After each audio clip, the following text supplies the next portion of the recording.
Today I will be showing you how to make koftas with all the possible tips and tricks on how to prevent the koftas from breaking when in the gravy, how to make the koftas juicy, and so on. Namaskar and welcome to Curries with Bumbi. Let's first prep the ingredients that will be going into making the koftas. In my food processor, I added onion, garlic, ginger, about 8 to 10 mint leaves. Next comes the whole spices, a teaspoon of coriander seeds, a fourth of a teaspoon of black peppercorns, and half a teaspoon of cumin seeds. Now here I would like to mention that I made a mistake of adding the spices whole like this in the food processor. They didn't get crushed well, and though it was okay with me, not everybody will like bits of spices coming in the way while eating. So it is better that you crush the whole spices separately in a mortar and pestle to almost a fine powder, or you can use a teaspoon each of ground coriander and cumin along with half a teaspoon of crushed black pepper. See how the coriander seeds haven't got crushed well? Those may not be liked by all, and if you are serving this to kids, they will definitely dislike the seeds when eating. Okay, I've taken a pound of ground lamb. If you are buying the lamb from a meat shop, then you can tell the butcher to mix a little bit of fat while grinding the meat, because a little bit of fat makes the koftas juicy. You can use any meat of your choice for this recipe. I added a teaspoon of salt and a chopped green chilli, which is optional. Then I will be using a slice of bread that will act as a binding agent for the koftas, and my food processor comes in handy for this job. But do not worry if you do not have a food processor. Just soak the bread in a little bit of water for a few minutes and then mash to a paste and use it. I also added a tablespoon of oil, which again helps in keeping the koftas moist and juicy.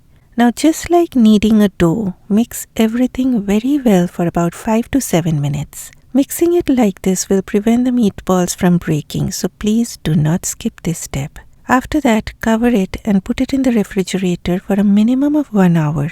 Or you can keep it overnight and take it out from the refrigerator just before forming the meatballs. Next, we will be making a ginger garlic tomato paste. So blend a jar out and in goes the 3 ingredients along with 4 tablespoons of water.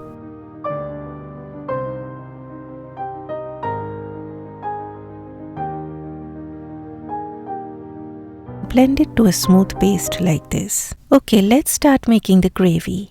I have already started heating 3 tablespoons of oil. In it, I added a tablespoon of my homemade ghee. If you do not want to use ghee, then use 4 tablespoons of oil instead of 3. Before the oil turns too hot, add the onion slices. If your oil is too hot, then the onions will turn brown immediately after hitting the hot oil, and that's not what we want. For caramelizing onions, you need to develop that brown color gradually to bring out their sweetness. I added half a teaspoon of salt, which will help to draw out the moisture from the onions. Stir the onions on medium heat and come back to them frequently to get an even browning on them and also to prevent them from burning.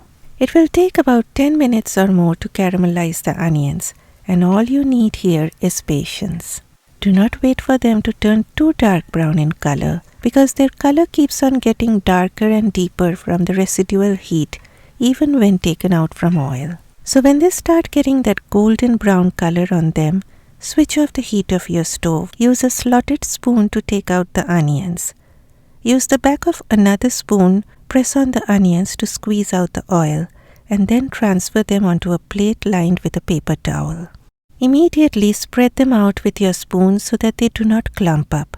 Let some fried onions remain in the pot. Now turn the heat back on and then add these whole spices. We have a dry bay leaf, an inch-long cinnamon stick, 6 to 7 green cardamoms, and a black cardamom, which is optional. Add them to the oil and stir on low heat for a few seconds. Next in line is the ginger garlic tomato paste. Increase the heat to medium and stir from time to time till the mixture turns from liquidy to getting dry and pasty. See how the oil is leaving the sides now and it is looking like a thick paste? This is what we are looking for. So now it is spice time. A teaspoon of turmeric powder. I have used a tablespoon of Kashmiri chilli powder. My friends, please adjust the proportion of chili powder according to your preference. Or you can use sweet paprika to get that red color if you want to avoid the chili heat. Then 2 teaspoons of ground coriander and a teaspoon of ground cumin. Add a splash of water to prevent the spice powders from burning and stir on low heat for about a minute.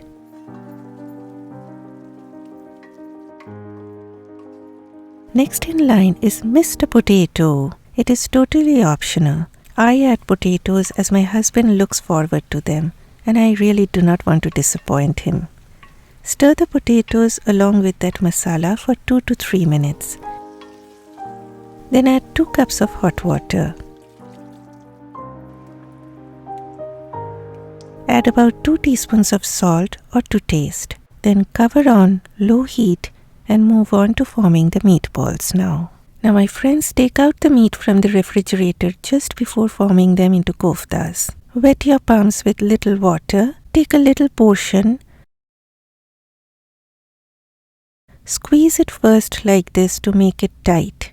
Then form them into balls. Do not make the koftas too small nor too big. See to it that there are no cracks or else they may break when added in the gravy.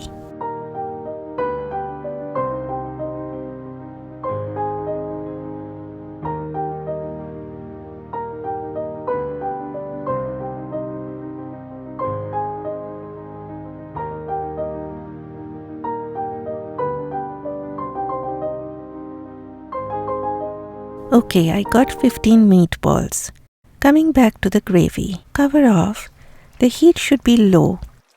Now add the koftas into the gravy one by one. And then rotate the pot like this. Try not to use a spoon as it may lead to breaking the koftas. Now keep it uncovered on medium-low heat until the gravy comes up to a boil. In the meantime, add 1/4 cup of plain unflavored yogurt in your blender jar along with the caramelized onions. You do not need a smooth paste for this. In fact, you want small bits of onions in the yogurt. If you find your blender blades having a hard time to turn, add just a few tablespoons of water and pulse. Here, see those teeny tiny bits of onion in the yogurt? That's what we want. Now add this to the gravy and remember the heat of your stove should be low at this time. And my friends, see all that blender jar goodness? Do not waste that. Add about 1/3 cup of water to the jar to get all that precious goodness.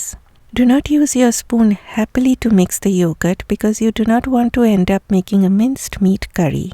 If you see a little bit of yogurt on a meatball, just take a small spoon and turn it around gently.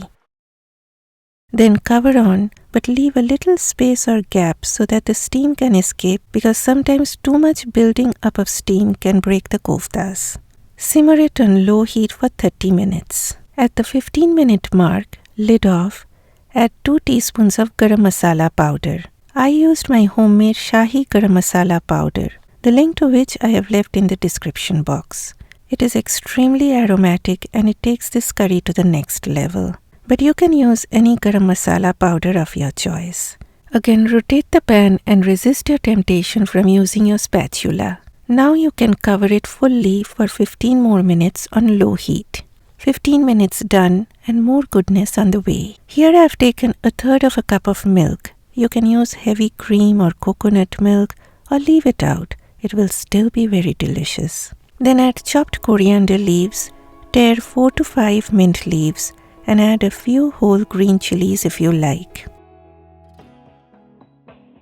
Do a taste test at this point and adjust the seasonings. I felt the need to add a teaspoon of sugar, but my friends, it is totally optional.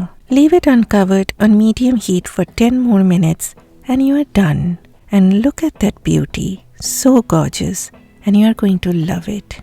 Have it with rice, naan or any flatbread. The koftas turn out to be soft and juicy, and please remember to grind the whole spices very well before adding to the meat, and also remove the green and black cardamoms, the cinnamon stick and bay leaf before serving to avoid any unnecessary whole spice fuss. Please give me a like and consider subscribing. Take care of yourself and each other. Bye bye.